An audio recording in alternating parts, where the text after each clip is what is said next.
Good evening, Janesville. Let's start with the simple truth. The Jets have rocked us.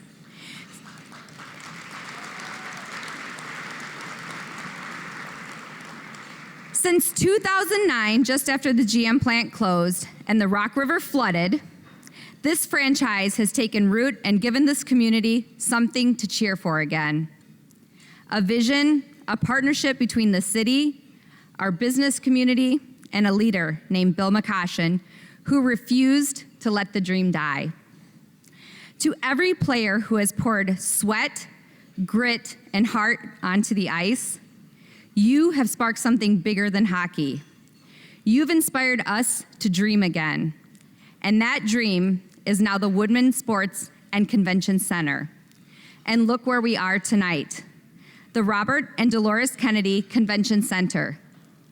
Christine Rebout with the Janesville Convention and Visitors Bureau is quite famous for inviting us to bring our meetings home. And now you can see that everybody can. Let's begin by thanking those who are Forward Janesville. And when I say your team, please stand. First, Forward Janesville staff.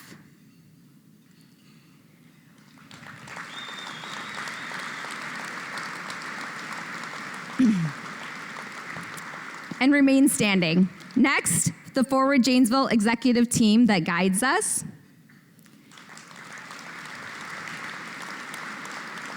The Forward Janesville board.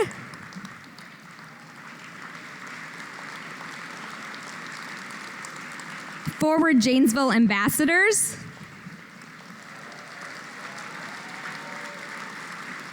The Government Relations Council. Adelante Janesville, the Forward Foundation, including the Vision Forward investors. If everyone were here tonight, we would have 120 people standing. You guys can sit down now, thank you. That is how Janesville does it. People who stand up. We invest in our assets. That is the power of our community. So let me take this moment to recognize our sponsors, and if you can hold the applause, Megan only gave me 10 minutes. Our presenting sponsors, ABC Supply, Blaine's Farm and Fleet, Boomerang Home Rentals, JP Cullen, Nowlin Law, and Zilber Property Group. Our platinum sponsors are Angus Young, Baker Tilly, Blackhawk Community Credit Union, BMO, Combs and Associates, Janesville Sand and Gravel, Lycon, Johnson Financial Group, KF Wealth Management, Lake Ridge Bank, Mercy Health, Meridian and Mary Terry Design, Pieper Electric, Premier Bank, Prent Corporation, R.H. Batterman, Rock Road Companies, Ryan Incorporated Central, Tricor Insurance, Town Square Media, UW Whitewater Rock County, and Witten House. Our gold sponsors are Avondale Roofing, the Janesville Gazette, Sauk Valley Bank, and Shine Technologies. Our pre-event sponsors were the Immersion Orchestra that you heard play, and the Janesville Jets, one more group, the Hoffman House, JPAC Events, Impulse Printing and Promotions, and Wisconsin Sports and Woodman Sports and Convention Center. Thank you. So these are the people who invested to make tonight happen, if you could thank them.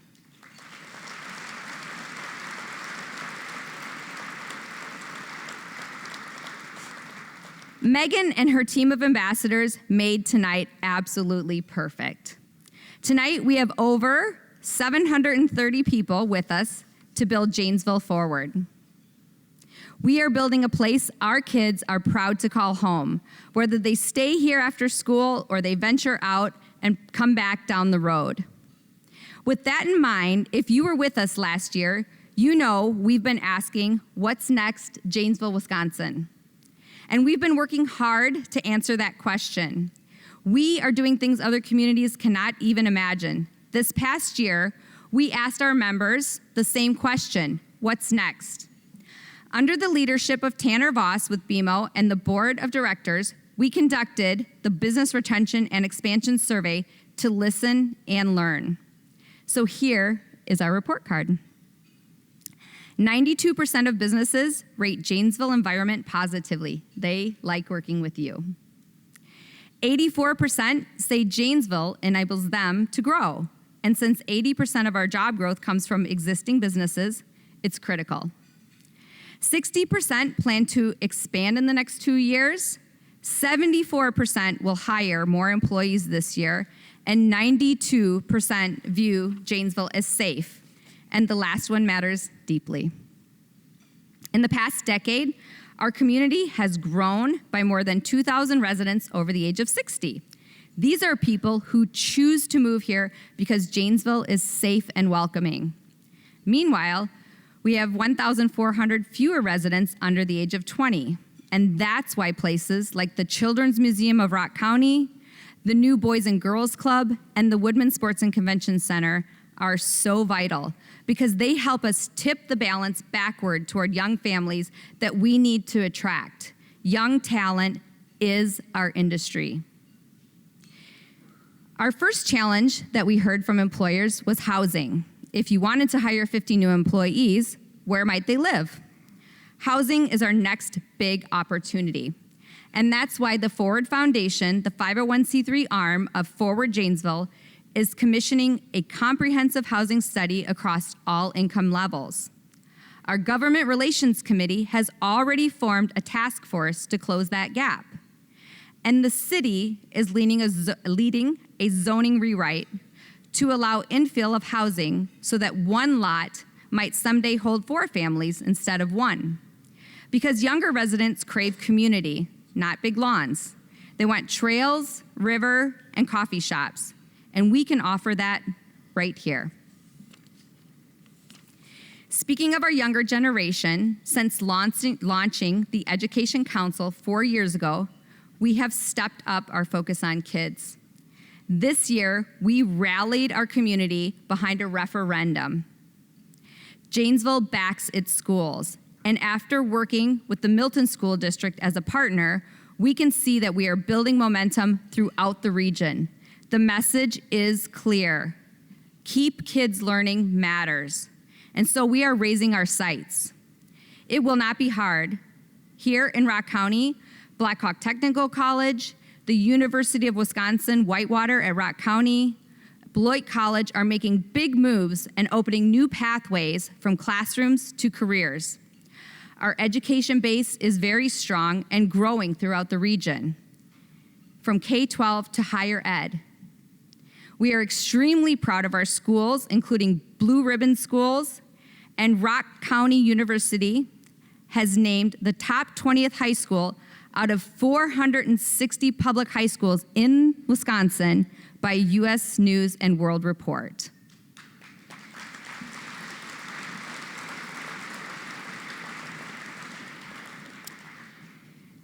We have 2 big moves to announce to you all tonight. The first one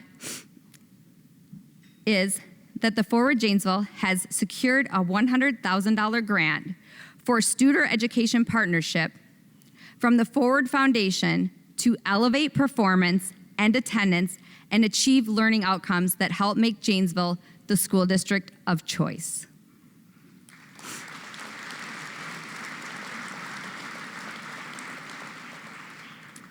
The second one is the addition of a new workforce development director, Greg Phillips, funded by the Vision Forward Fund, will help align education and employer needs.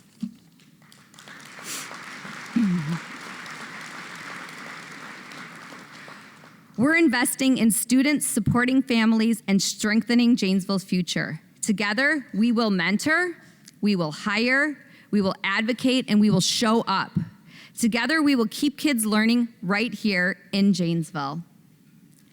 Of course, we have and always continue to keep our work in the business community growing. Businesses expand when our city is responsive.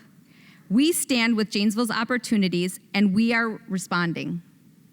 We are investing in the future, housing that brings young families, a workforce aligned and ready for regional employers, an education that delivers its best.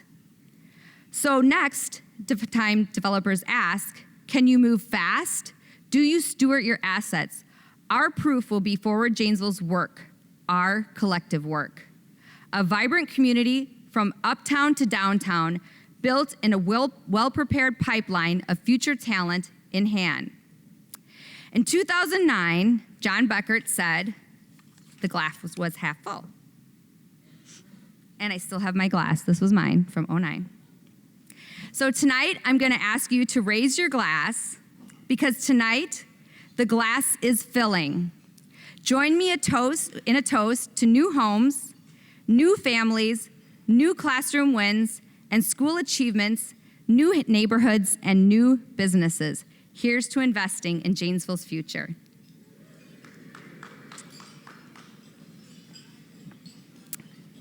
Thank you.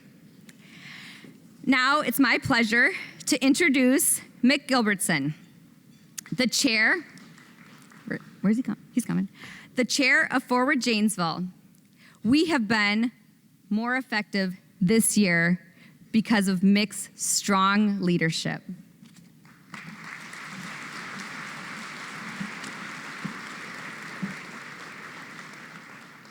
Good evening, everyone, and welcome to the Robert and Dolores Kennedy Convention Center.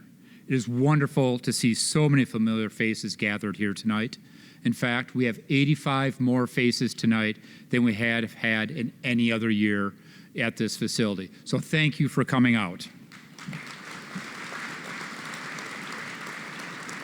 This is our biggest event of the year. Thank you to our members for your ongoing support to our efforts, and a special thanks to our sponsors who made this evening possible. Tonight, we're celebrating the power of community in a truly remarkable venue. This is a testament to what our community can achieve together. The facility stands as a shining example of the power of public-private partnerships, and I am proud to say Janesville continues to lead the way in these efforts. This year, we continue to see incredible results of vision and perseverance.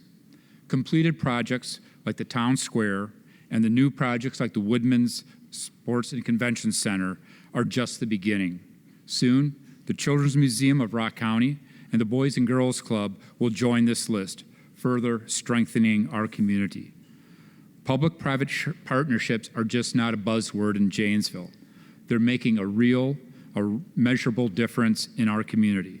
Together, we're building a stronger generation, a stronger Janesville for generations to come. Let's take a moment to thank the Woodman Center staff, the Hoffman House catering team, and the Lux Events for their effort in making this a seamless event this evening.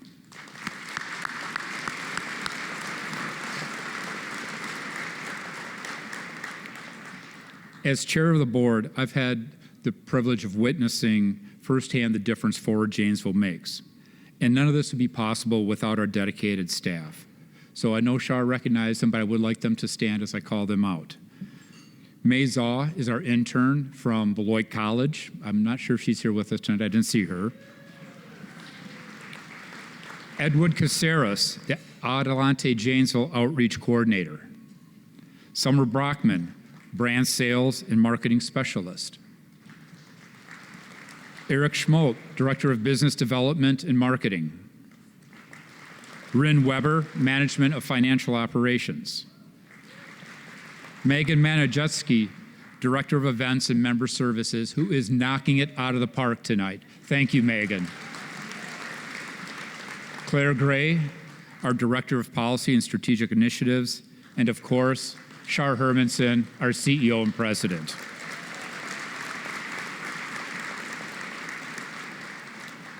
Your commitment and passion are the backbone of our organization, and everything we accomplish is directly in your hands. Thank you again for helping me as chair of the board. It's been a long-standing tradition that the current chair recognizes and honors the past chair. At this time, I'd like to recognize Derek Green, our past chair of the board. Much of what Shar shared this evening began with Derek's vision. During Derek's tenure, he challenged us to focus on our core pillars, asked very pointed and sometimes awkward questions, this morning, for example, and led a strategic retreat that resulted in 3 major initiatives. 1, complete a business expansion and retention survey. 2, execute the Keep Kids Learning campaign to support local school referendums. And 3, develop a housing task force to define and address Janesville's housing needs. Thanks to Derek's leadership, these initiatives have become reality. The BRE is complete. Both school referendums have passed, both in Milton and in Janesville, and our housing study is well underway. But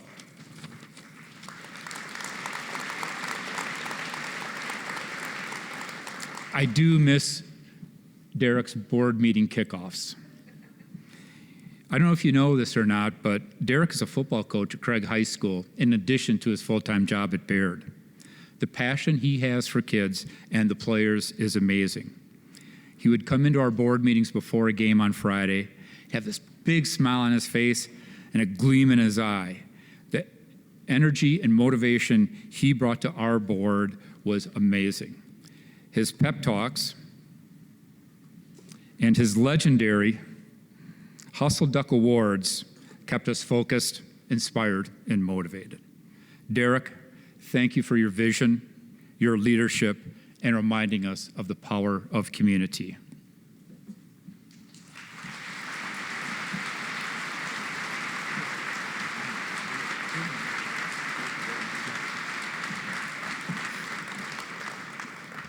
Now, I'm pleased to introduce Sean Kennedy, who played a key role with J.P. Cullen in delivering this facility, along with their subcontractors, to the city of Janesville.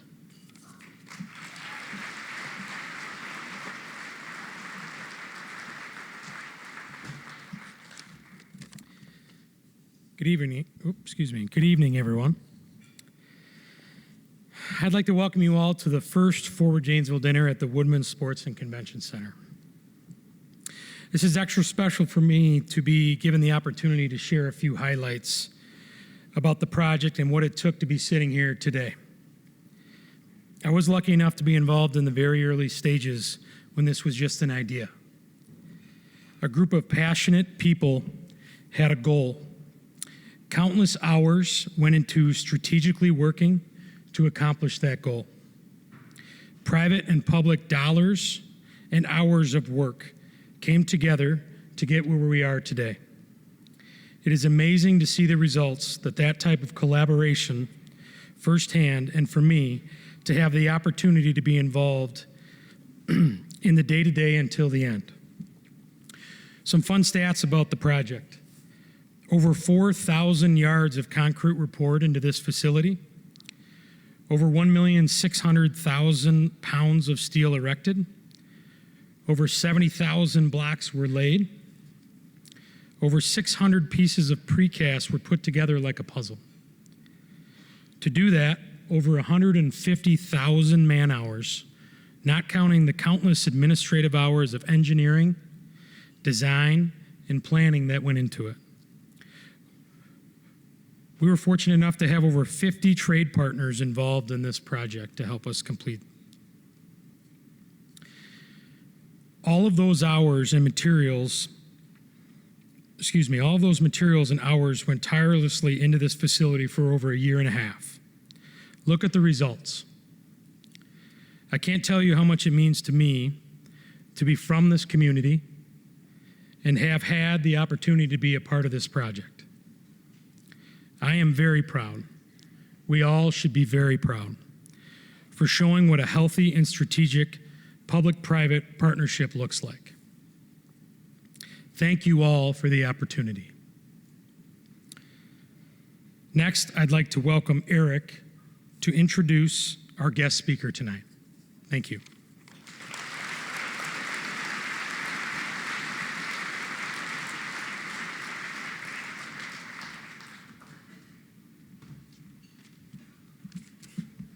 How we all doing? You have a good night? Huh?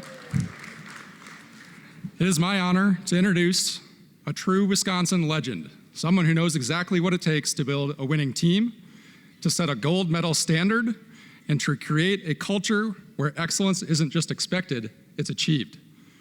Our speaker tonight is Mark Johnson, head coach of the University of Wisconsin women's hockey team, and one of the most accomplished leaders in all of sports. Coach Johnson has spent more than 2 decades behind the bench at UW, transforming the Badgers into a national powerhouse. Under his leadership, the program has captured 8 NCAA national championships. And with more than 660 career victories, he stands as the winningest coach in U.S. women's college hockey history. Sure, yeah. But his story began long before that. As a Badgers player in the late 1970s, Mark helped bring home the 1977 NCAA National Championship and finished his career as one of the most prolific scorers in program history. Then, in 1980, he became part of something truly historic. As a key member of Team USA's Miracle on Ice, he scored 2 unforgettable goals in the upset over the Soviet Union. It was a moment that changed American sports forever.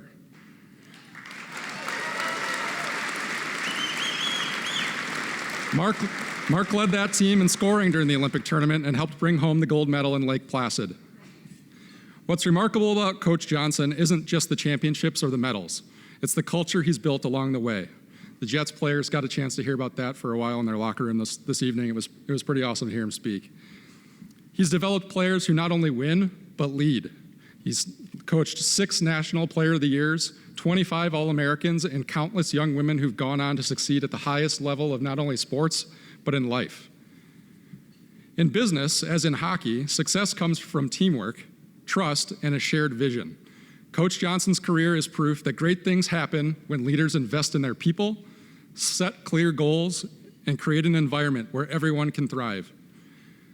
Mark's father, the late Bob Johnson, was also a legendary coach in his own right. And if you've been to games in Madison, you've seen his quote hanging from the rafters there. It's a great day for hockey. Tonight, as we gather to celebrate leadership and teamwork and to experience the power of community here, I think we can borrow from that sentiment.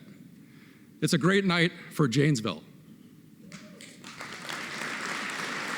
Please join me in welcoming a Wisconsin icon, an Olympic gold medalist, and a master of building championship culture, Coach Mark Johnson.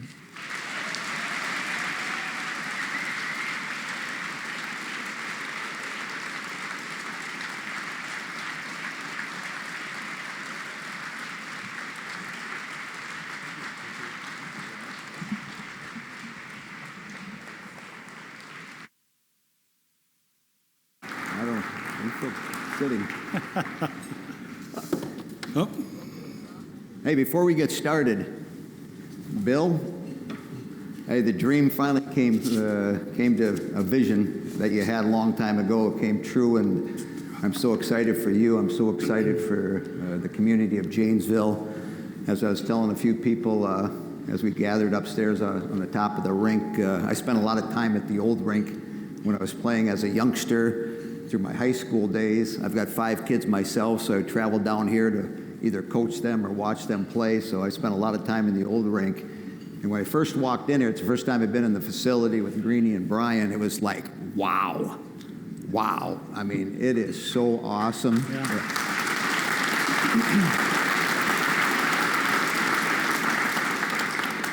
And what really excited me was on the rink closest to us, you had a bunch, I call them munchkins, the little ones out there. And, you know, if the rink's not there, they're not out there playing the game. And the game, for me, has taught me so many different lessons as I've been involved since I was 4 or 5 years old. And to see that happen and to see it in this community, I'm so excited for you, especially for the families that have young kids. Not only do we get a chance to participate and go out there and learn the game of hockey and have the fun that I did growing up, but an opportunity to watch the Jets play, watch future college players play right in front of your face. So as we start, I'm so excited for you. And thank you for inviting me down. I was really looking forward to it. We have a bye this weekend, so I didn't have practice today, so I needed to get in the rink, so I came down to Janesville to get in the rink, so it's like good stuff.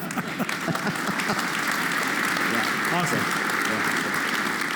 And my name's Brian Posick. I'm the radio and television broadcaster for Wisconsin hockey for close to 30 years now, and got to know Mark since I moved to Madison in 1991, but grew up and watched him do what he did for the Miracle on Ice and for the Wisconsin Badgers and in the National Hockey League with my old favorite team, the Hartford Whalers.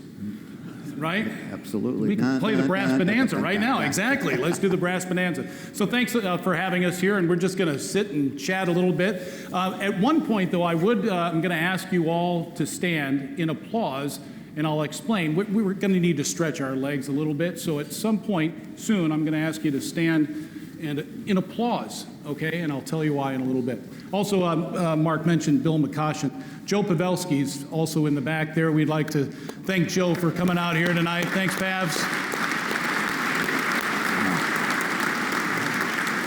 And excited to meet Lenny Childs and his staff, too. Really excited about the Janesville Jets. Have a great year, guys. Good luck to all of you. So Mark's lived most of his life in Madison, Wisconsin, but he was born in Minneapolis, the state of hockey. We don't hold that against him too much. And then you had a father that was a fantastic coach. So do you recall your first memories of hockey, Mark? I do, actually. My dad left high school coaching at Roosevelt, Minneapolis, and we moved to Colorado Springs at the old Broadmoor. So I think I was 5 at the time, and the rink was extremely small, and I remember my first experience as a young hockey player. We got a third of the ice.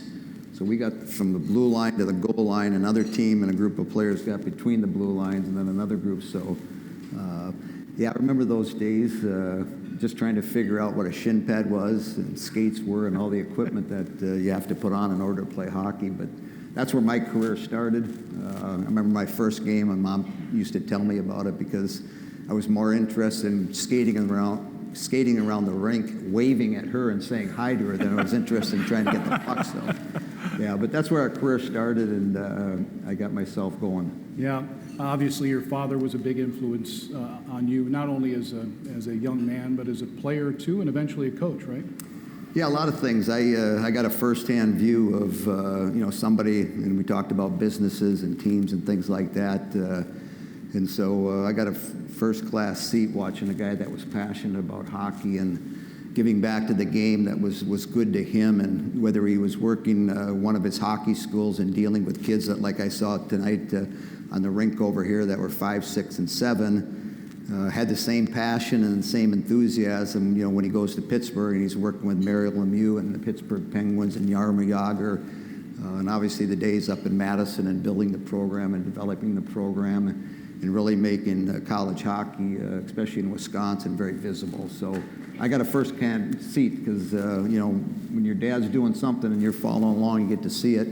I ended up being a stick boy for 5 or 6 years, so you hang out at the rink. And, yeah, it was a lot of fun to see somebody so passionate about the game and trying to sell the game to a city that really hadn't had it that long. And all of a sudden the product becomes pretty good, and then the Coliseum was built, and, a lot of fans and a lot of opportunities, a lot of championships were won, not only on the ice, but equally important as off the ice with the players that he dealt with and mentored. Sure. What was it like playing for your dad? You mentioned Minnesota. Yeah, I remember the first time we went up to Old Mariucci, and we used to have to dress down, and I call it the dungeon because you had to come up about 12 or 15 flights of stairs just to get at rink level. And they always turned the heat up, so it was like 90 degrees down in the locker room, and strategy they had. So as a young freshman, naive, and yeah, your dad's the coach, and you had to walk through a group of fans in order to get on the ice to warm up. And I remember going out that first year for warm-ups, and I didn't realize fans could be so hostile to the other team. And then especially if you're the coach's kid, a lot of things that were said I can't repeat here tonight, but it's like, wow. So my ears perked up, but we went on the ice, and we had a pretty good team my freshman year, and so we ended up winning that night, and I scored the overtime winner. And so when it came back the next night, they weren't as hostile, so it was good. Yeah. What was it like at the dinner table with your dad? I mean, did you move salt and pepper shakers around, and doing all that type of stuff? Well, it's interesting you say that because in 1975 and 76, my dad was coaching the Olympic team, and This is how crazy it was. Back then, it was based out of our garage. So all the extra equipment, all the jerseys, all the different things that, go into running a team was in our garage. And so I was actually part of that group for about 3 weeks. And so I went over to Europe, got a chance to play with that Olympic team for a short period of time. We came back to the States. I spent about another week with them. And then at the dinner table, guess what happened? He cut me. So we weren't moving salt shakers around, but and it was a good thing. It was there was obviously pressure on him, because you have a son on your team, and it probably is not politically really popular, but and that sort of planted a seed for me. So then when the next Olympics came around in 1980, it sort of set a bar for me that I wanted to make that team and be part of it. So it was a good thing. Sure. We're here today to talk about all sorts of things, including teamwork, the teams that he's built at the University of Wisconsin, and how that can relate to your businesses and to the community here. And, it's easy to point at your playing career specifically, Mark, and look at the Miracle on Ice. You accomplished so much as a player, though. But when you go back to the 1980 Olympic team, teamwork in that instance, it was a long process to get to Lake Placid and then eventually accomplish what you did. Can you explain the entire process of the team bonding and building that you went through with all the other young men and your head coach, Herb Brooks?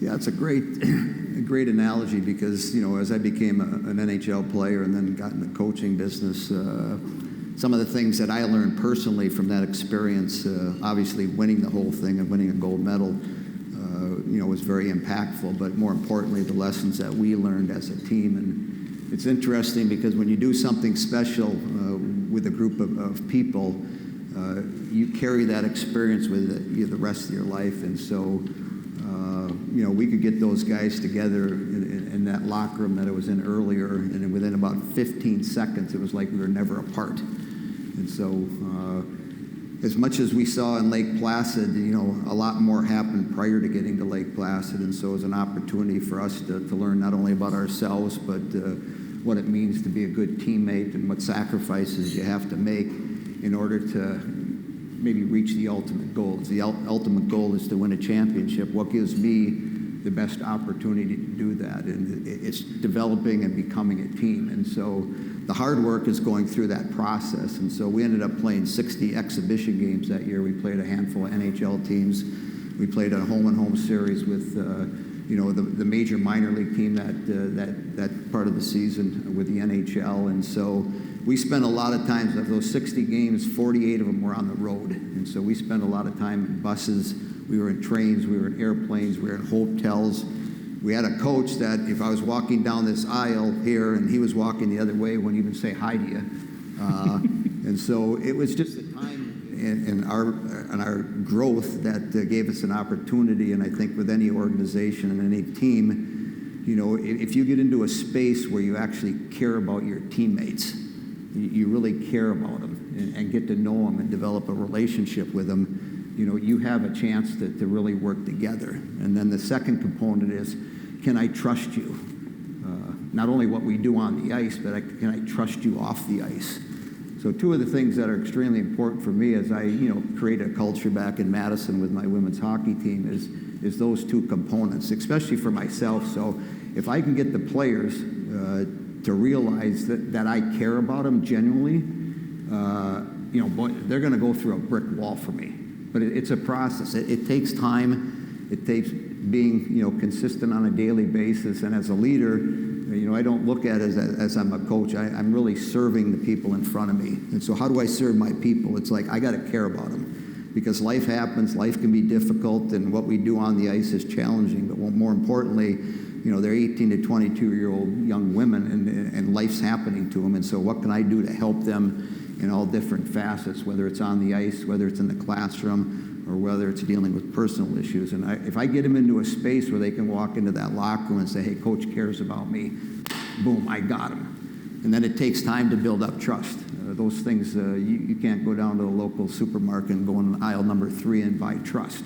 It takes time. It takes a commitment on everybody's part. But if you get into those spaces where everybody cares about one another and everybody trusts one another, boy, you can do something really special. And that's what I took away from 1980, because the makeup of the team was obviously a bunch of all-star players from their respected colleges, and all of a sudden, here's Herb Brooks, our coach, and all we're together. And as I told the Janesville Jets, the game's still only 60 minutes, so we have to divide up time, and how can we do that equally? Well, no, you can't do that equally, so I might have played on power play at Minnesota, but here with the Olympic team, I might be a fourth liner and playing 6 or 8 minutes.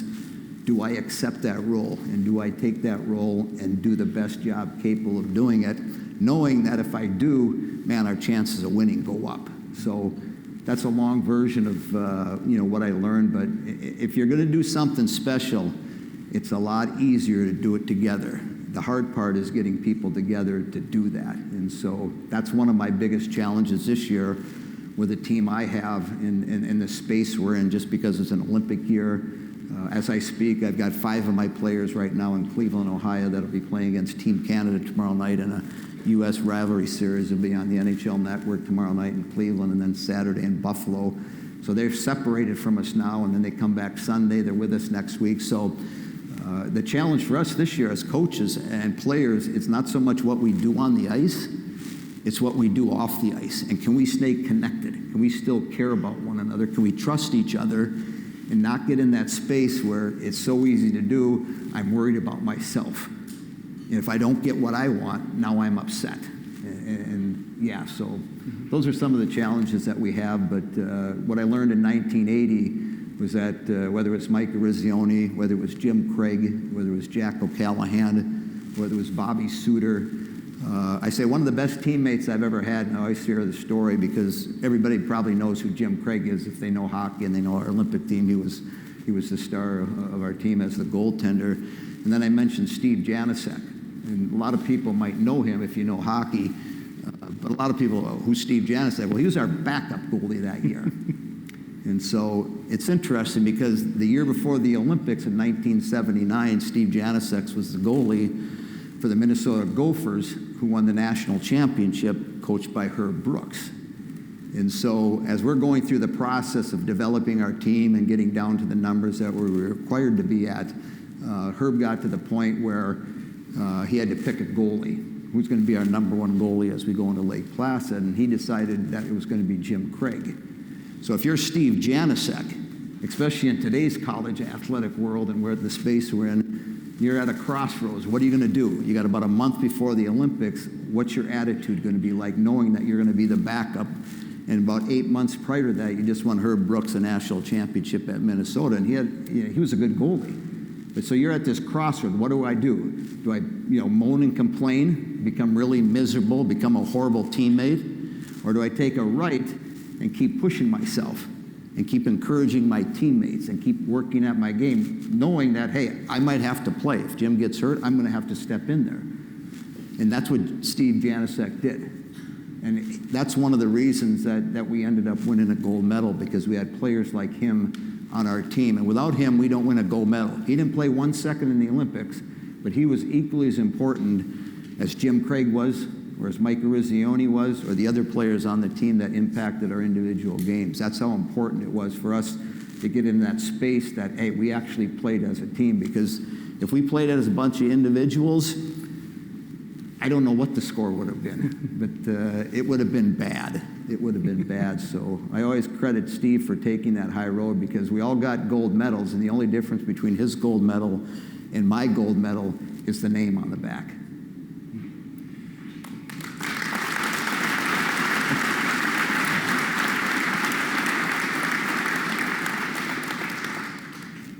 I'll share a personal story. So in 2021, my daughter was a junior at the University of Wisconsin and part of a national championship team. Maddie didn't see the ice very much, but he shared that story about Steve Janesek with my daughter on the ice after they won the national championship. And that forever sticks with her, because she realized, she was disappointed she couldn't play or wasn't playing. But her head coach, provided her some affirmation that you are just as important to this team as anybody else. And that's That's important. Now, Mark, in your experience, though, Maddie, thankfully, was willing and willing participant to do whatever you asked.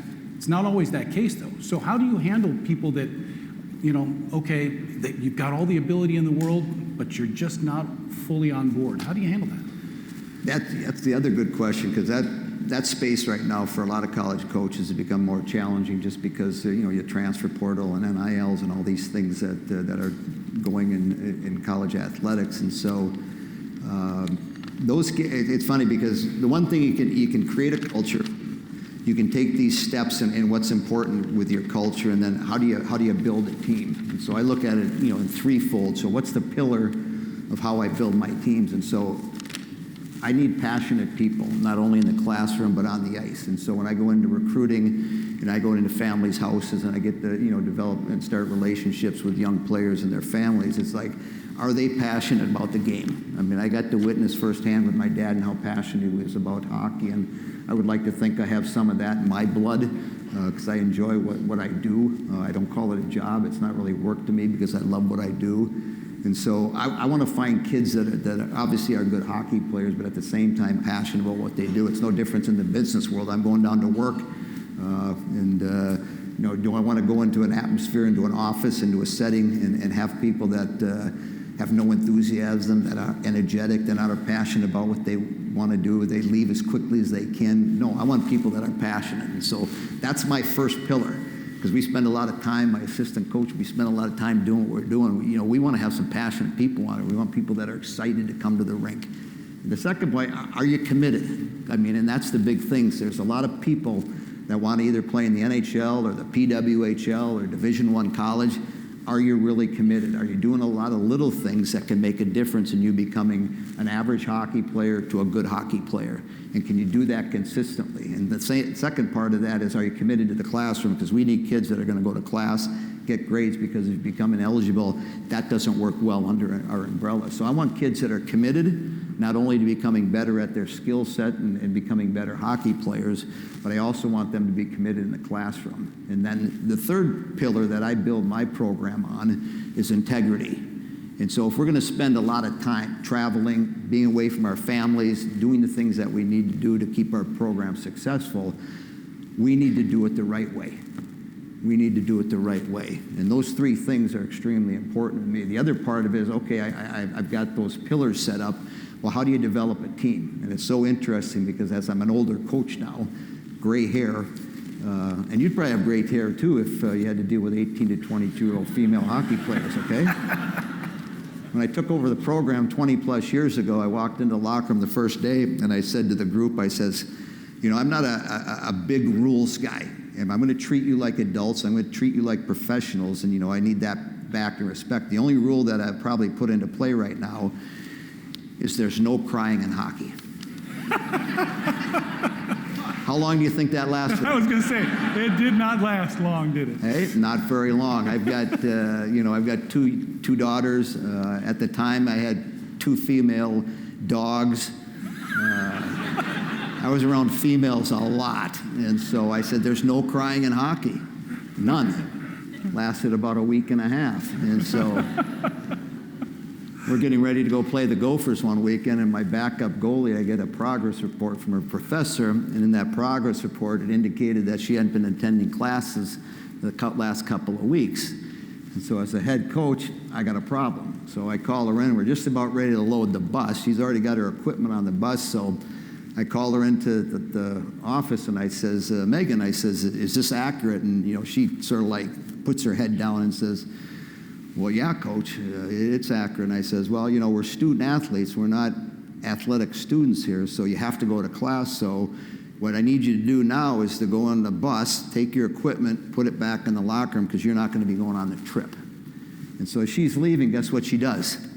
She starts bawling. She gets about 10 feet from me, quick U-turn, comes right back at me and says, hey, coach, I don't know if this makes a difference, but my parents plan on meeting us at the hotel tonight when we get to Minneapolis. I says, nah, that doesn't make a difference to me. You got to make the call. Tell them why you're not coming.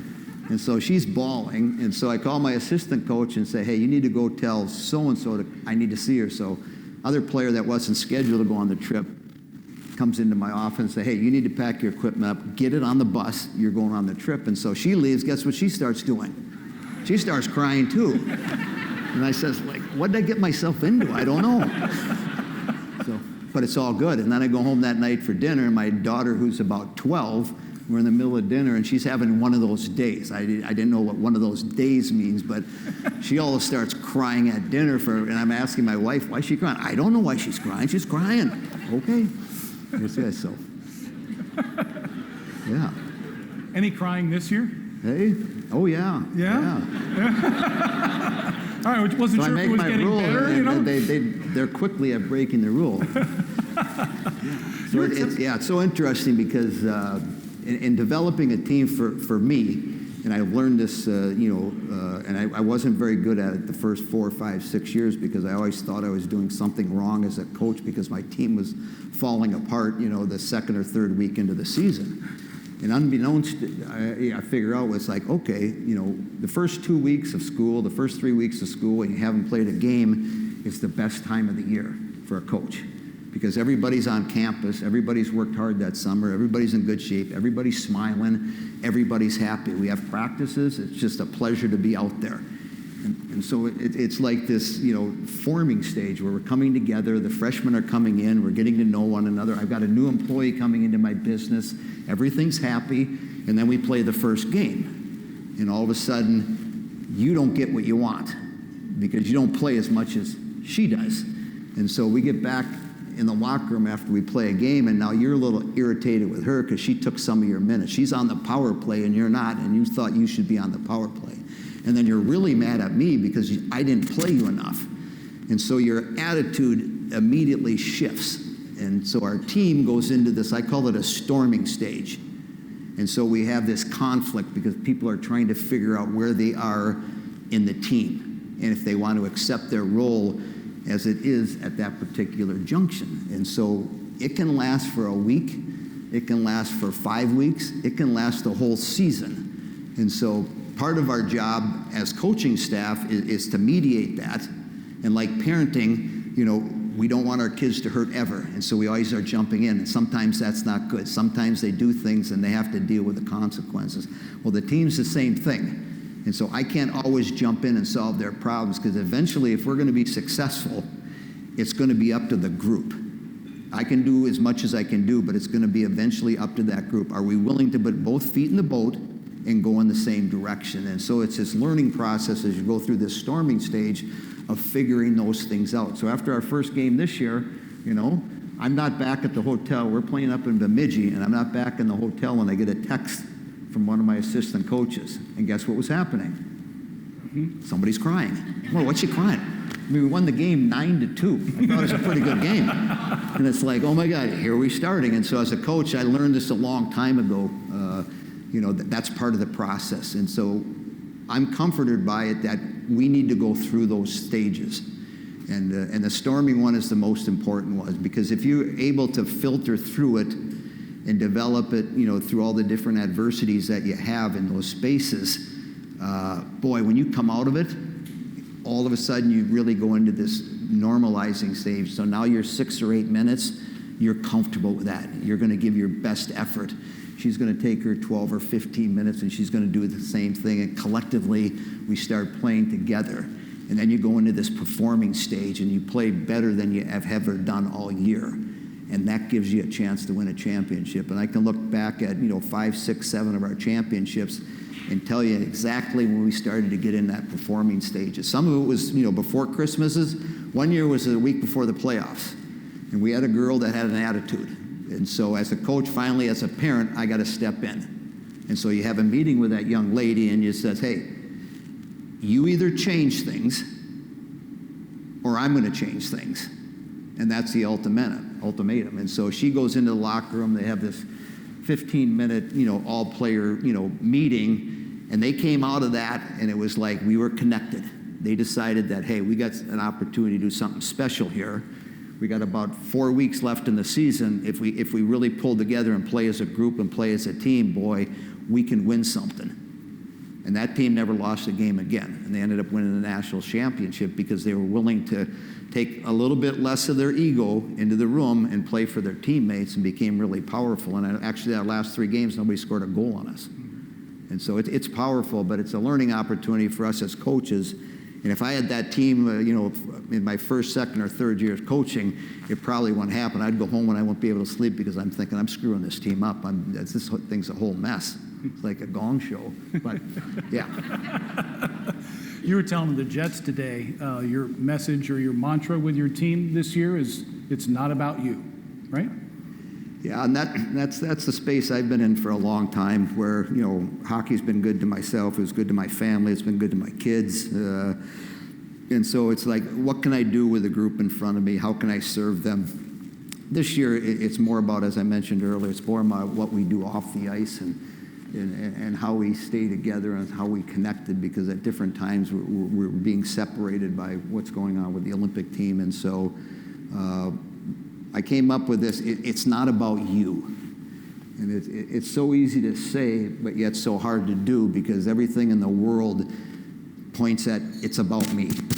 Everything's about me, and I need it now. And especially in college athletics now, if we don't give our athletes what they want and what they expect, spring comes along, that transfer portal's up, and off they go probably. And so one thing I've talked to, a lot of our recruits and the players that I have now, it's like, if you want to chase that stuff, that's fine, but when life gets tough, there's going to be a point where you can't run, or you can't run from it. You have to deal with it. Why not start doing that right now? So if I'm not playing as much as I think I should play, work with us, and then work on things to make you get more ice time. And so it's not about you. And it's a space, and I've already talked about it 2 or 3 different times in the short period I've been, because all of a sudden this player, after a game we won 9-2, she's crying, and I'm trying to figure out, is it really about you and what you're not getting, or is it about your teammates? And so it's an interesting process. And so as a coach and as a head coach, there's always little things that you're trying to do to paint a bigger picture that life's more about just hockey. Our identity is about more than just hockey, and who you are is more about than you just being a hockey player. And what we can do as a coaching staff to help solidify that and get them to understand that if I help my teammate to the left, or I help my teammate to the right, that's going to be beneficial, because as I mentioned to the young players over there, if you're coaching and you're recruiting and you have equality, you have somebody that's got really good character and somebody's really talented but they don't have really good character, who are you going to take? And be careful who you choose, because obviously talent might win you some games, but in the long run it's probably not going to help your culture. And I learned that early in my career, where I'm a young coach and I want to win some games. I want to win a championship. Let's go. Okay, we're going to get this player over here. And man, was it a mistake? It didn't do me good, but I learned from it. And so now I'm in that space where, that's one of the qualities that we look in our recruits. You look at their parents, you look at, their mothers and fathers and what type of people are there. You talk to their coaches. I can watch if they're a good hockey player or not, but, I want to find out what kind of teammate they are, what kind of character they have. Do they do any volunteer work? And so a lot of that goes into it. But, this year, it's not about you. And if I can get my whole team into that space, boy, we can become pretty powerful. So that's the path we're going down. We're learning, we're developing. We're working at it. We're 1 step forward, 2 steps back, another step forward, another step back. But that's all part of developing as a team and then develop good teammates. And so that's what we're choosing to do. And hopefully at the end, we're together. We're all connected. We're all pushing in the same direction. Doesn't matter who scores a goal. As long as we end up working together, that'll give us the best chance to be successful. You were talking about dealing with the challenges, the emotional challenges of student athletes, or it could be employees, what have you. You also face challenges in the middle of a project, or in the middle of a game, or in the middle of a series, like you did last weekend against Minnesota. Top-ranked team in the country, Wisconsin, third-ranked Minnesota. Badgers are undefeated. Gophers only have 1 loss. Won 1 game in game 1 going to the 3rd period, and Minnesota scores 4 and wins 5-1. Everybody's disappointed. Plus, you're banged up. You have kids that are skating that probably shouldn't. You have kids that got hurt that couldn't skate the next day. So then you have to come back the next day and play the Gophers again. I mean, that's a challenge to prepare them for what's to come, because on their mind is how they just got beat the night before, right? Yeah. That first game, though, if you look at that second period, man. Well, you had 23 shots on goal. You couldn't put the puck away. Yeah, their goalie was really good. I mean, we just needed 1 or 2 of those to go in, and it would have been 6 or 1 for us, but it wasn't. So sorry.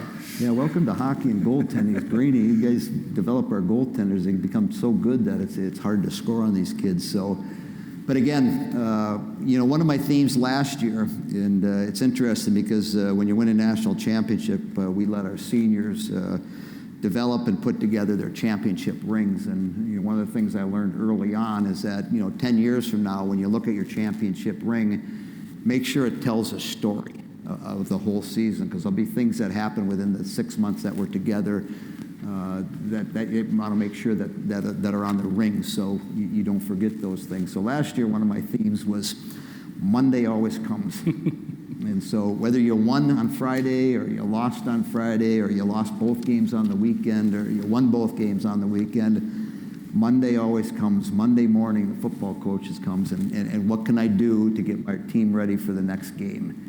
And so it's one of those things that, even in life where, I've had a really tough weekend. Things didn't go the way I had planned or the way I envisioned them or what I thought about. But then Monday comes, so what do I need to do? Well, I need to roll my sleeves up and I need to get back to work. So, Friday night, Minnesota played better but you go back to that game, though, I tell you. So it's 1-1, and we go off sides early in the third period. And all of a sudden, the face-off's on our end, and I'm trying to figure out, why is the face-off down on our end? Doesn't make sense. I'm looking at the film, and it's like, it shouldn't be on our end. And so I'm asking the referee the next night before the game, I said, why did you bring that face-off down to the other end? Because right off that face-off, Minnesota scores to make it 2-1, and it changes the whole momentum of the game. So he gives me an explanation, and I don't know if you've ever talked to referees or if we have referees in the room, but it's like trying to catch the wind. Talking to referees, you can spit your case out and it's like they don't hear you and they'll come back with something. It's like catching the wind. You never catch it or you never get into the story like it should be. But it should have been 1-1 anyways. So when I lose, then it's our job to get them refocused as quickly as you can. And so after the game, I talked about the Saturday's game. The first 10 minutes is going to be really challenging and really difficult, and there's going to be 2 or 3 points that we have to be able to do right away, because they're going to come on the ice and they got good players and they're going to have a swagger and they had just beaten us, and so they're going to play really well. So the focus needs to be in this first 10 minutes.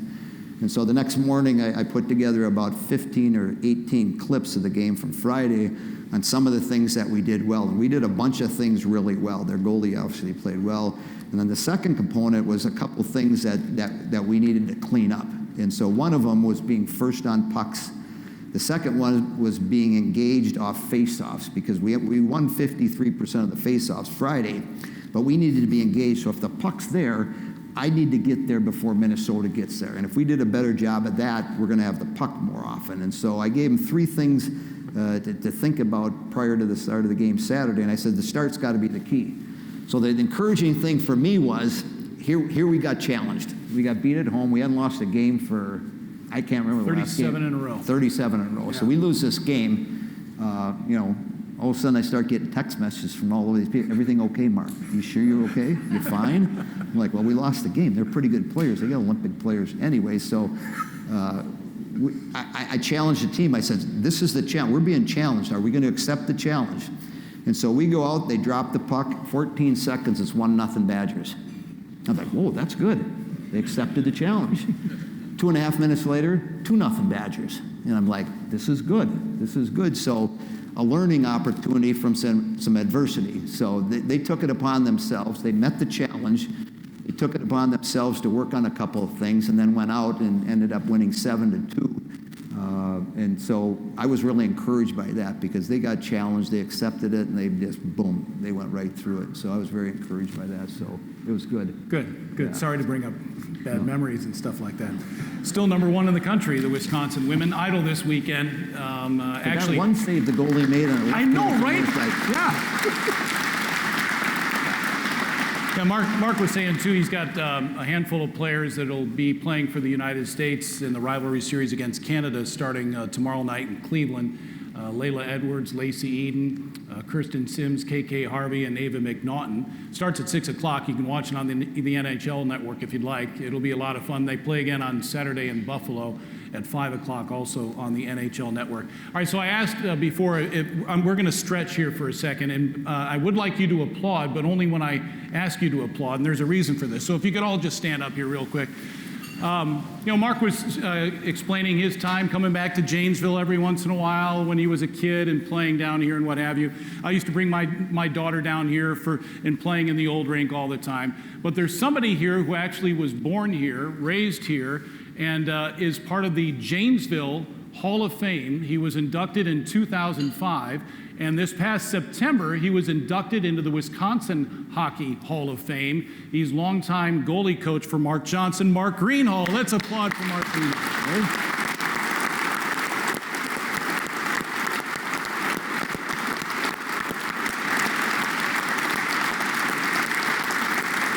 Thank you. All right, thanks. You can sit down now. Yeah. Greenie is, how would you describe Mark Greenhall, Mark? Passionate about the position of goaltending, and you just look at the goalies that he's worked with for us here at Wisconsin. I mean, Anne Renee is still Team Canada's goalie. She's played in a couple Olympics. Soupy Campbell was a goaltender for Canada in the last Olympics. But one of the greatest ones we had was Jessie Vedder. She was a three-sport athlete. You give her a football, you give her a golf club. It didn't matter what sport she was Shortstop in Little League Baseball, Shortstop, right? Yeah. She had a 2-run home run in an all-star game against my son Chris to win the game. An only girl on both sides of the field, but she was gifted, and Greenie took her. She ended up winning 3 national championships for us, and so he's good at what he does. He understands, because every goalie's got a little different style, and so you have to work within that, but he's been able to develop, a bunch of good goaltenders for us. And I learned early on in my coaching career that if you have a good goaltender, you might be a good coach. So let's get a good goalie. What do you know? Yeah. And so Ava, who's getting a chance, and she'll get an opportunity to play in the Olympics this year. Mark's worked with her for a couple of years now, and she was our backbone last year in our run for the national championship. She developed, when she was a freshman, she was like, if you ever go fishing and that fish gets loose in your boat and it starts flopping around, you don't want your goalie playing like that, because that's not good. And so he calmed her down. Her patience has gotten really good, and she's turned into a real good goalie, and will get an opportunity to wear the USA jersey this February. Sure. Sorry to put you on the spot there, Mark, but you were talking about character kids, right? Bringing character people into your locker room. You need good people as support staff, though, too. Mark just highlights that with everybody you've been able to work with in your career. Yeah, and each person, that is within the women's hockey program is important. So whether it's our trainers, staff, or whether it's our equipment person, Mia, I mean, their role, a lot of people don't see what they do, but it's important in what we do. So if Mia's not sharpening skates well, our players can't skate, and if our trainer's not taking care of our players, and she's been way too busy up to this point this year, it's like she needs a break because she's been so busy with all the injuries we've had. People in our front offices, and I've been fortunate with Jackie and Dan, my 2 assistant coaches. They've been with me a long time. We've been together longer than any other women's program in the country, and they're good people. They're obviously really good at what they do, and I feel very fortunate that they've been able to stay in Madison and work with our program for as long as they've done. And that's one of the reasons that we're able to go out and recruit highly talented kids with great character because of our organization. And so whether you're the head coach, or whether you're a student manager, or whether you're a charge of our communications, you're an important piece, and you put all those things together, everybody working in the same, space and working together with the same mission, chances are you're going to be successful. You're not going to win it every year, but the final score doesn't indicate whether you've been successful or not to me. Sure. Much of what you're saying relates to everybody here. We've met a lot of fantastic people here tonight, and we're really thankful that you brought us in. I guess this was built for the community and for the youth of this community to help fortify the community for years and years to come. And so the lifelong benefits of being a youngster and playing sports. I suppose you can go in so many different directions here, but you grew up playing sports. Look where you are. I grew up playing sports, and I'm talking to you, so that's cool. But playing youth sports and how you can grow as a human being from the very youngest age to adulthood. Yeah, that's I was fortunate. I had a dad that back then, we played different sports. We probably played more baseball than we did hockey, just because, times of the season and whatnot. But it starts with a vision, and that's where I give Bill a lot of credit, because, someone has to have that vision and a goal, and nothing's too big. I mean, it's better to dream big than to dream small, because be careful, it might come true. And as I walked in, like I said earlier, to here, it's like, wow, this is so special, and just congratulate all the different people that had just, whether it was a big hand, a big financial commitment, or a small one. It takes a community to build a community, and the people that are going to benefit from it are what I saw tonight on the ice, because if the ice wasn't there, those 25 or 30 or 35 little munchkins out there, they wouldn't benefit from learning how to play hockey or learning how to skate, and get an opportunity as they get a little bit older to play on maybe a mite team or a squirt team or a bantam team, or maybe when they go over and watch a high school game, they envision, hey, I'm going to play for the high school team one day. That's going to be my goal. I'm going to one day get a chance to play for my high school. And then you come over to a Jets game and say, man, if I really work at my game, maybe I'll play for the Jets one day. And then, as they get to know the players that play here for the Jets, and those kids end up going to college, and they start following those players as they go around, man, could I maybe play for Wisconsin one day? And all of a sudden, that little munchkin out there right now that, you're wiping his nose with all the snot that's coming down from it.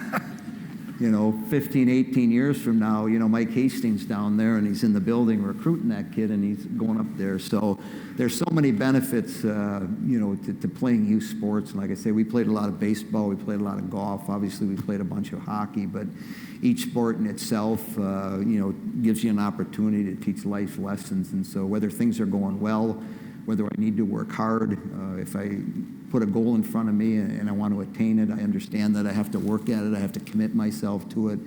And so all the different things that, whether they are good experiences or bad experience, I take away from youth sports as an opportunity to learn and to grow and set goals for myself. And I remember Megan Duggan, who now works for the New Jersey Devils. Can you imagine, 10 years ago, you say, oh yeah, we're going to have these females working for NHL teams. Right. And so on my first team, I had a gal by the name of Megan Hunter, and she is now the assistant general manager for the Chicago Blackhawks. Can you figure that out? I mean, a young lady, and she worked her way up.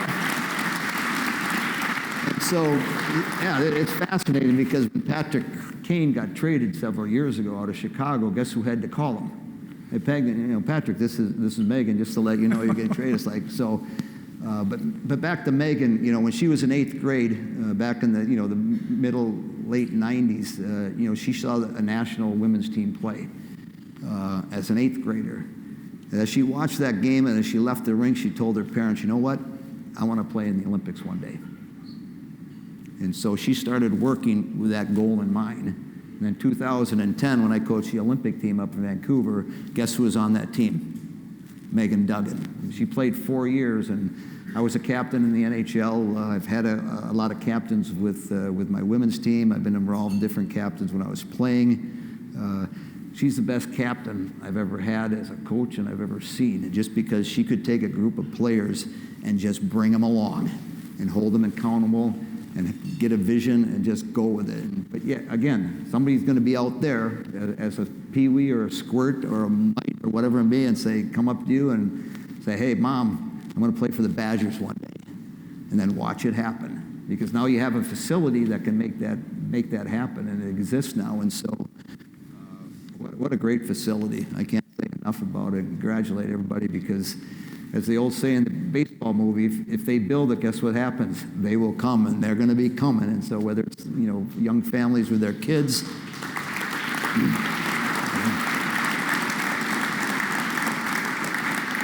Whether it's coming down to watch the Jets play, and I know a handful of those kids are already committed to colleges for next year and the year following, so you're getting that chance to know those young kids and then follow their careers. And I'm sure a couple of them, as we go through the next several years, will end up in the NHL. So it's just a great asset, not only to the people in Janesville, but to your community. And so I applaud all of you, because the hardest thing is to get this completed, to get it built. And there's a lot of strains, and there's a lot of challenges. Going through COVID, it probably looked like it was going to die.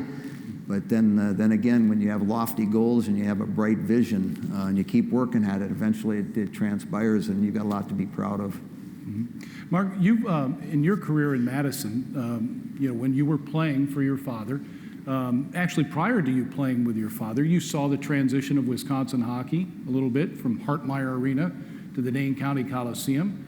You saw Wisconsin men's hockey move from the Coliseum to the Kohl Center in 1998. And you saw the women's hockey team move from the Kohl Center to LeBron Arena in 2012. The Coliseum certainly had an impact in Madison. Obviously, the Kohl Center and LeBron Arena, too. Can you take us back to what you saw during those times and how that, it sparked the community of Madison, not just the campus community, but the city as well. Yeah, it took the city of Madison and really made them into, people that liked hockey, and then throughout the state with the delayed telecast every Friday night that went throughout the whole state of Wisconsin. I run into people now still that talk about every Friday night they would turn their television on at 10:30 and watch a replay of the Badger hockey game. But similar to Bill, my dad had a vision, when he first came to Madison, of what he wanted to do with the program. So, those first couple of years, he spent traveling around, the greater Madison area and the different small communities around Wisconsin, and just challenged people. It was trying to sell hockey, challenged them, hey, come to one game. If you don't like it, don't come back. And then, when they started at Hartmeyer and they started packing that place, the next step was we need a bigger place. And so, the Coliseum, became a reality. And all of a sudden, instead of 2,500 at Hartmeyer, you got 8,700 at the Coliseum. And that, built something that, really springboarded in what we see Wisconsin hockey is today. And that transition from Hartmeyer to the Coliseum was something special. You talk to people that, were, lifelong season ticket holders that went to those games either Friday or Saturday. I had a front row seat, a lot of those games, and it was a special place.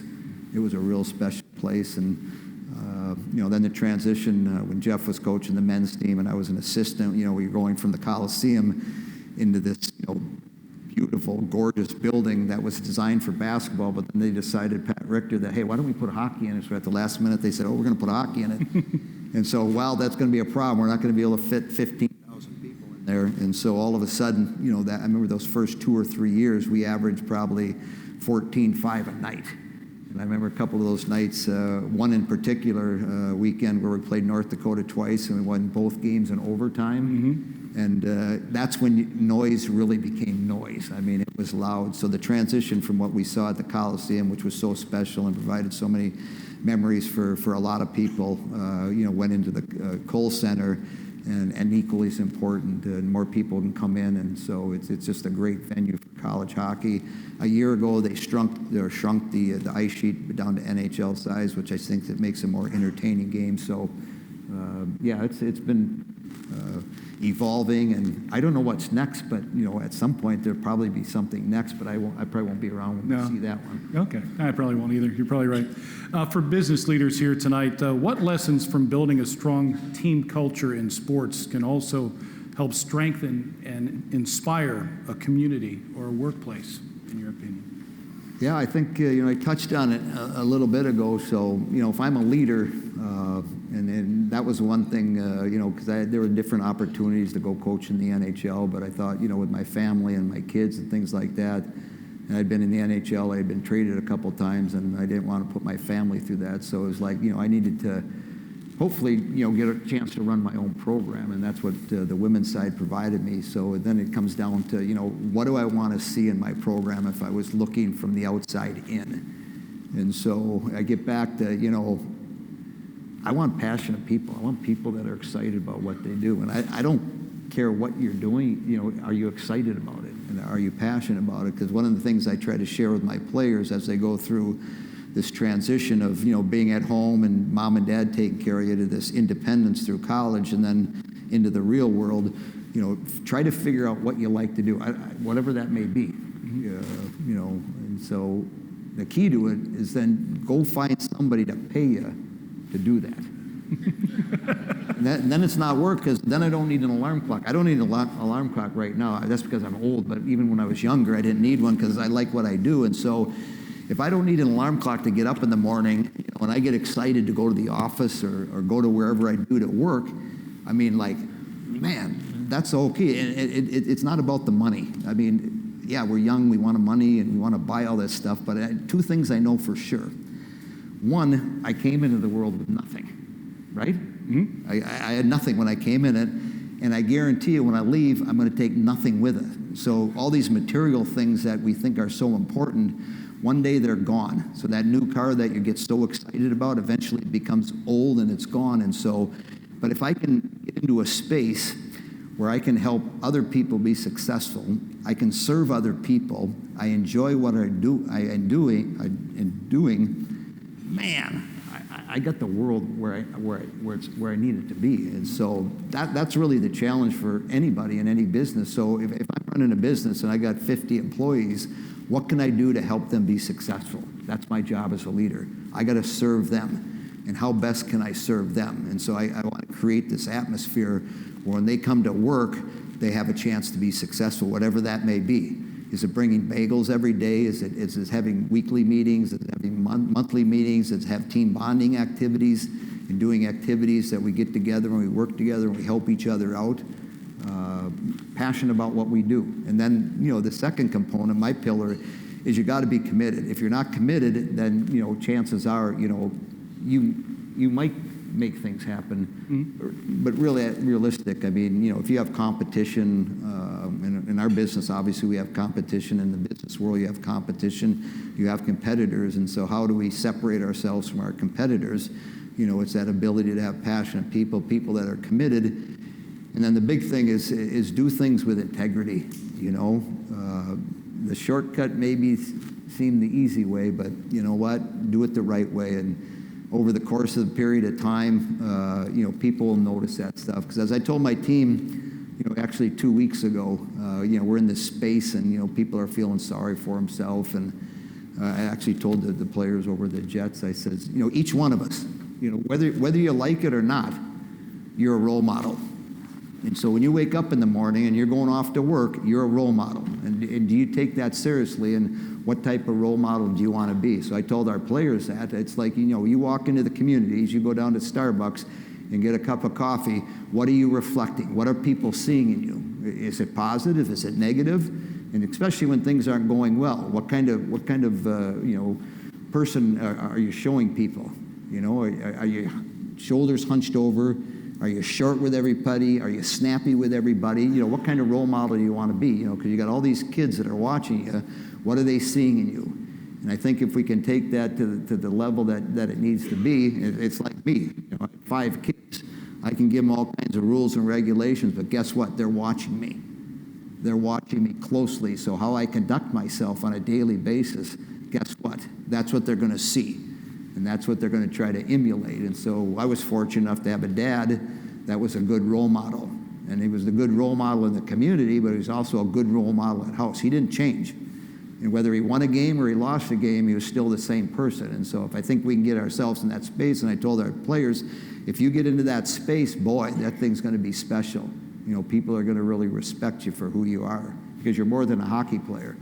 And so I think of Layla Edwards, a girl from Cleveland, and that's one of the reasons they took this rivalry series into Cleveland, because that's where she grew up. Her sister played for us a couple years ago, but her platform that she's created is just like, it's big, and it is impressive. And so here's a young girl from Cleveland that I'm sure her mom never thought in her wildest dreams that, one, was going to go to college, two, was ever going to play hockey in college, three, get a chance to play in an Olympic team. I mean, and so 2 years ago when her sister, who was 2 years older than her, graduated on our senior day, and her mom's on the ice and just profusely crying in a good way. Because in the back of her mind, I mean, my daughter got to play at Wisconsin. She got a degree from Wisconsin. She got a chance to win a national championship. I mean, she was just so taken back by the opportunity that her daughter was given and what she was able to do. And now her second daughter's getting an opportunity to even go a step higher. But if you know her as a player, I mean, she's a wonderful player, but off the ice, it's equally as wonderful. She'll get up on a Sunday morning, and obviously, if you know the rinks in Madison, she'll go to MIA because somebody had connected with her and say, hey, my young daughter's playing a game at MIA at 7:30 on a Sunday morning. And even though we played Friday and Saturday away, we traveled home Saturday night, she'll get up at 7 o'clock, drive out to MIA, and spend a couple minutes with her. And so her platform is very powerful, and she got hurt about 3 weeks ago, and we didn't think she was going to be able to play in this game against Cleveland, but she played this past weekend in Minnesota. So I was excited for her because now she's going to go back into her roots, and there's going to be people at that game tomorrow night, and there's going to be a couple banquets and things that she's going to be attending, and people are going to be looking at her. And so she's a great role model, a great role model. And so that stuff I get really proud of because they get it. They get it. So as a role model, what are people seeing in me? What do they see in me? Because whether I'm having a good day or a bad day, people are looking at me. And so what can I do to help them? And if I get into that space, boy, it's been a good day. I have to ask you, because you said your dad never changed, whether he's at the rink or home. A couple times he did. Okay, all right. So what about Herb Brooks? What was he like? Oh. I know your dad and him didn't really get along very well. Well, I told the Jets again. I go back to Jets. I was telling those guys a couple of stories, and so I don't know how many people have seen the movie Miracle, but it sort of brought things to life. So if you've seen the movie, Yeah, all right. So yeah, as a naive, hockey player, even at Wisconsin, I mean, never in your wildest dreams, hey, yeah, one day, yeah, we're going to beat the Russians, and then they're going to make a movie about us. And yeah, right, okay, sure. Yeah. But if you've seen the movie actually makes Herb Brooks seemed like a real nice guy in that movie. Yeah, he was a SOB on day one, and he was just as equally as bad on our second to last day that we were together. And so, interesting journey that we had that year, because as I mentioned earlier, 48 of those 60 games were on the road, and so on the buses and the trains and the airplanes and the hotels. But he never changed. He was consistent the whole year. Yeah, and so he would find some player on a particular day or in a particular game and then just pick on him. Just pick on him for that game and read him the riot act. And yeah. Did he pick on you? No, I was lucky because one. Well, you scored a lot of goals, so. Yeah, but one. I didn't know because obviously back then the feud between Minnesota and Wisconsin wasn't really pleasant, and so Herb and my dad didn't really like each other, professionally, and so all of a sudden Herb Brooks gets named coach of the Olympic team. I go, there goes my chances. I'm not going to make this team, and so I give him credit because the first 3 weeks we were together, we traveled over to Europe. We played 10 games in Finland and Norway and traveled around. And about the third game, he called me into his hotel room. And I was thinking, like, okay, am I going to get cut? I was like, so. But ended up, he sort of just put things at ease. He told me, where I sat in the pecking order and what he wanted and expected from me. And he just sort of let, you do your old thing and we'll follow along with you. And so it's just sort of put me at ease as far as any nervousness or anxiety. I got a chance just to play. And so I appreciated that. But, it's easy as a player to look at that, from a player's standpoint. But then all of a sudden I've coached. I coached in the 2010 Olympic team. And now I put his shoes on. And it's like, man, it's a tough role to play. It really is. And then you go back in 1960. Herb was trying to make the 60 Olympic team, and the last cuts came, and he was the last player cut in 1960. And so, he had that in the back of his mind. So he took a hard role, but, he got us out of our comfort zone, which was important. And obviously, he pushed buttons when he felt buttons were needed to push. And as players, we thought he was crazy. And he was crazy at times because you had no idea what he was going to do the next day. As I was telling the boys over there that, we'd be playing a game in Flint, Michigan, and all of a sudden, we go from the hotel to the rink, and inside the locker room, there would be 2 Minnesota Gopher bags. And it's like, what are those bags doing there? The Gophers aren't playing here. Oh, no, that's Timmy Har. Yeah, he's having a real good season up in Minnesota. So Herbie decided to bring him in for tonight's game. And, yeah, Les Leger, he's going to come in, too. So, Rizzioni, you're not dressing tonight. And Harrington, you're not dressing tonight. Those guys are taking your spot. And so you can imagine, if you're, Harrington or Rizzioni, like, wait a minute, they've taken my spot. Are you going to cut me, Herb? And Herb was the last guy cutting 60, so he doesn't care. So he's going to just do what he needs to do. But I think, probably the middle of January, he tried to do that one more time. And then there's probably 3 or 4 of us that went up to him and said, hey, enough's enough. That's enough of that stuff. We like what we have right now. We think we're a good team. Guys are connected. Guys trust one another. Guys care about one another. Enough's enough. And that was the last time he did it. And so, yeah. Do you think people can be an effective leader that way these days?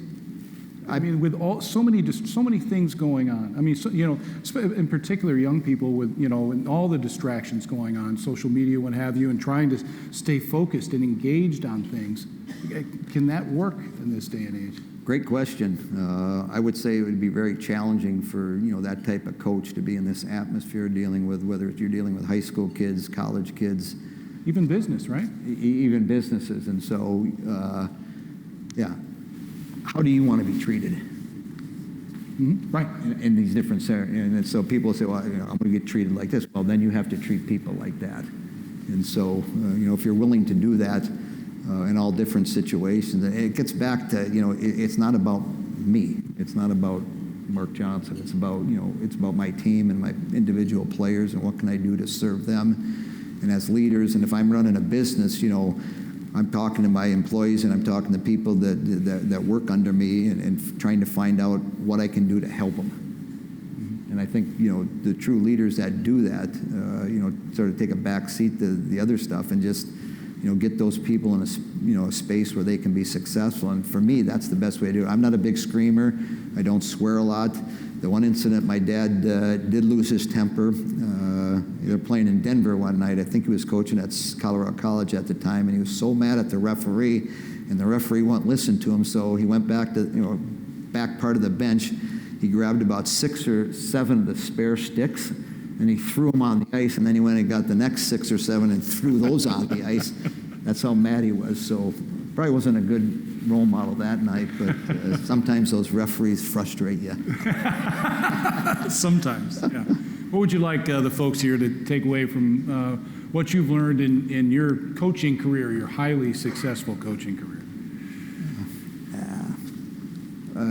I don't know. My wife and I, we talk about, we're just ordinary people. I mean, obviously we're doing things we like to do, and hockey's been, really good to us. But it's like any life. What's the last chapter look like? What are you going to do? And so I'll coach, and I'll retire soon. And reporters keep asking me, well, what's that mean? I said, well, you tell me what soon means, and I'll tell you when I'm going to retire. But so the next chapter that I'm going to do it, because it's like I don't like talking about myself. That I get uncomfortable. But our next chapter, as we turn the page, is again, it's about like what can we do, my wife and I, to serve our community. And so I see the people here that sacrifice their resources, their time, their commitment to bring something that's going to last a long, long time. And so many kids are going to be touched by what you have done to put this place together. And so on a smaller token, my wife's always loved horses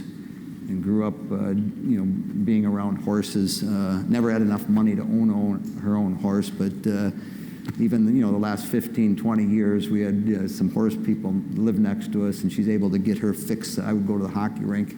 She would go muck out stalls, and that's her space, and love it. And so as we're figuring out what's next, it's like, how can we connect horses, with what we want to do? And so anyway, long story short, we're almost done. We're probably about 2 weeks to 3 weeks being finished with our project. It's the place right in my backyard. We call it Agape Ranch. And what we're going to do is, we can all attest to, our young kids and even my college kids, there's a lot of mental health issues going around.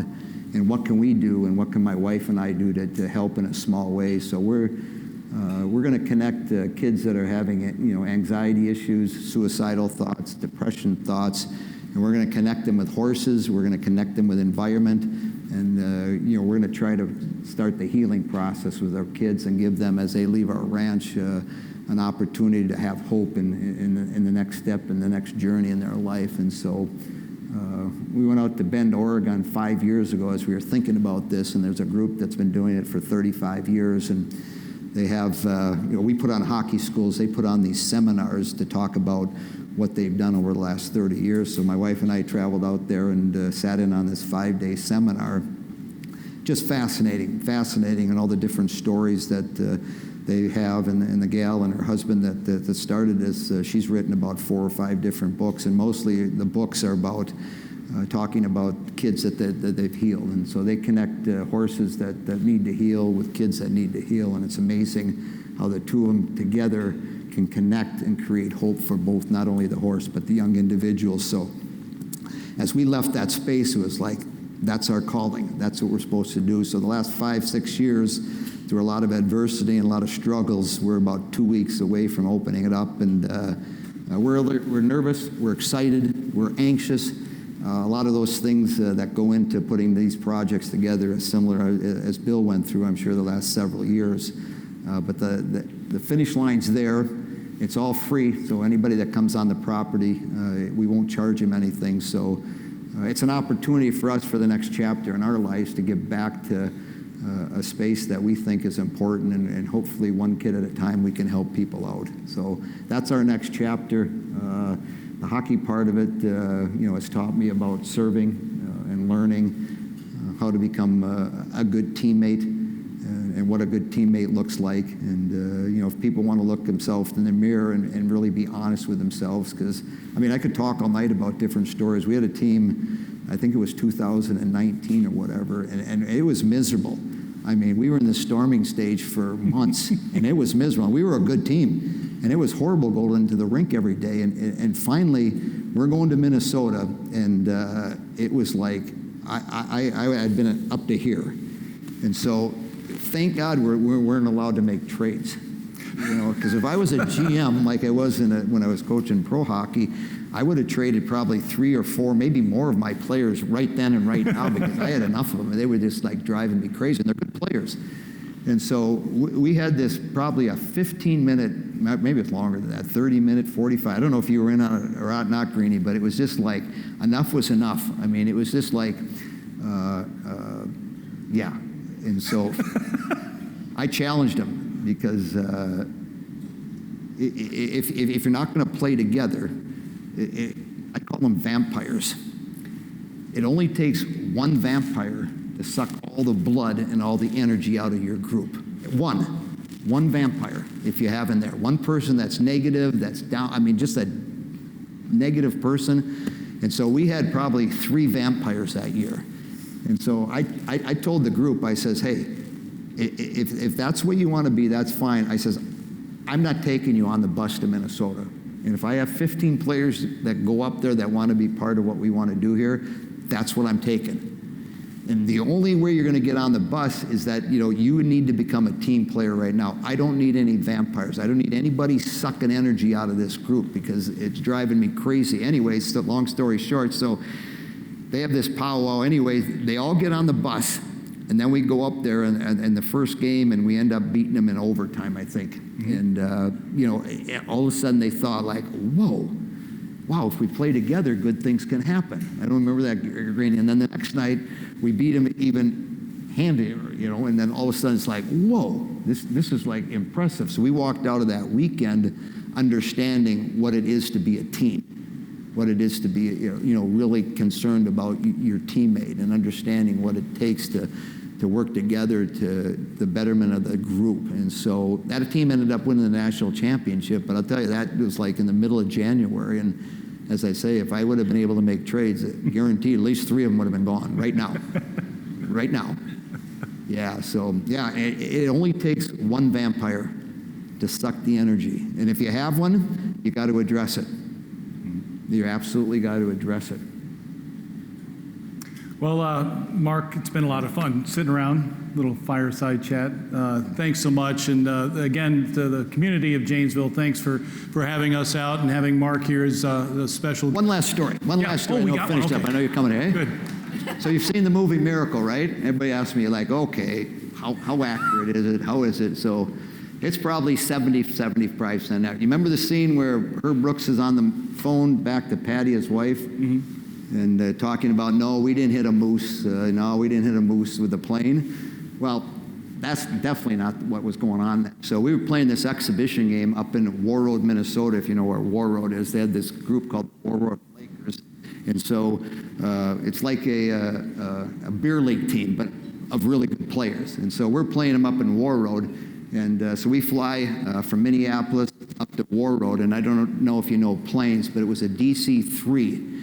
And so a DC-3 is a plane that, you know, the propeller and the engine's way up here, and then this little tire sits down on the back. And so we charter up, and nobody had chartered before, so we get on this plane and we fly from Minneapolis up to War Road, play the game, you know, get back on the plane. But unfortunately, the plane and the runway in War Road wasn't long enough for our plane to take off with the equipment on it.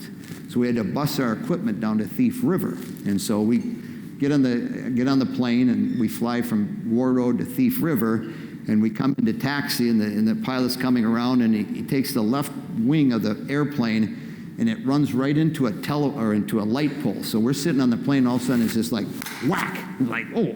Okay. So anyways, long story short, we have to get out of the plane, obviously load our equipment, but then about 6 of us are in the back of the plane, and we're moving this wheel, and we're moving the plane around. Here we go, pop it down, jump back on, get back on the plane, put our seatbelts on, and the guy fires up the props again. If he comes around a second time, can you imagine hitting it a second time? Whack, he hits that thing a second time. And so now we got to get back out. Now we pull it all the way around, and we get back up. And so would you want to get back on that flight? Yeah.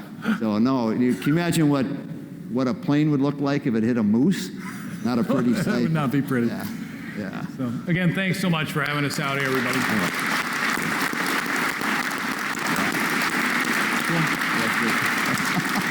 Nice stuff.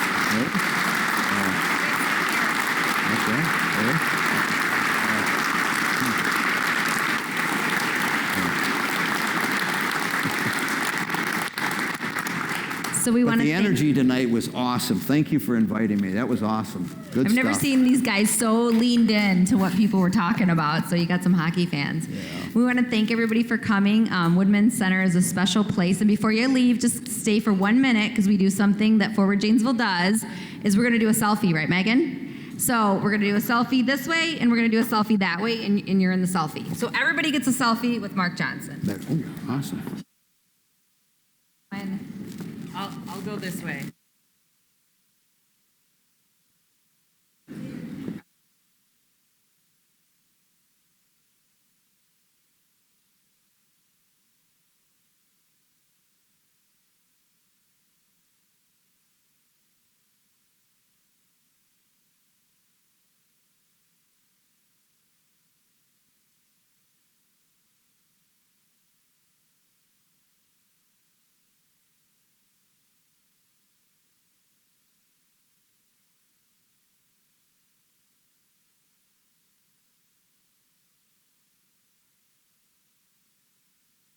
Pieces with you, please. We would like you to take the centerpieces with you. Thank you.